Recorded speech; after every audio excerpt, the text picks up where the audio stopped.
लेकिन सबसे रोचक थी एक रानी की कहानी, जिनका नाम रट्ट रानी था। इतिहासकार मानते हैं कि ये रानी राष्ट्रकूट वंश की भवागना थीं, जो अपने पति इंद्र प्रथम की मृत्यु के बाद अपने बेटे दंतिदुर्ग के लिए शासन संभाल रही थीं। रट्ट रानी कोई साधारण शासक नहीं थी। कल्हण लिखते हैं कि उन्होंने विंध्य पर्वत पर सड़कें बनवाई थीं और देवी विंध्यवासिनी की तरह शक्तिशाली थीं।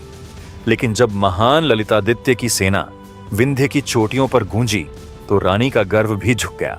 रानी बोली, कौन है ये कश्मीरी राजा जिसकी सेना पहाड़ों को रौंद रही है? जवाब में सिर्फ एक नाम गूंजा, महान सम्राट ललितादित्य।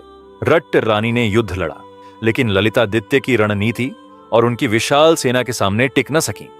उनकी हार ने दक्षिण में ललितादित्य की सत्ता को और मजबूत कर दिया। दक्षिण का अभियान यही नहीं थमा। महान ललितादित्य की सेना कावेरी नदी तक जा पहुंची। कल्हण का वर्णन इतना जीवंत है कि लगता है हम खुद वहां खड़े हैं। कश्मीरी सैनिक नारियल की शराब पी रहे हैं, कावेरी की ठंडी हवाएं उनकी थकान मिटा रही हैं। पश्चिमी घाट के मलय पर्वत पर चंदन के पेड़ों से सांप गिर रहे थे, लेकिन ललितादित्य के डर से वे ऐसे लग रहे थे मानो तलवारें लटक रही हों। ललितादित्य की सेना ने अब समुद्री मार्ग को चुना।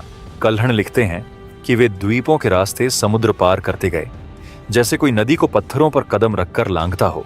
7 कोंकण के तटों को पार करते हुए उनकी सेना द्वारका पहुंची, भगवान कृष्ण की पवित्र पुरी।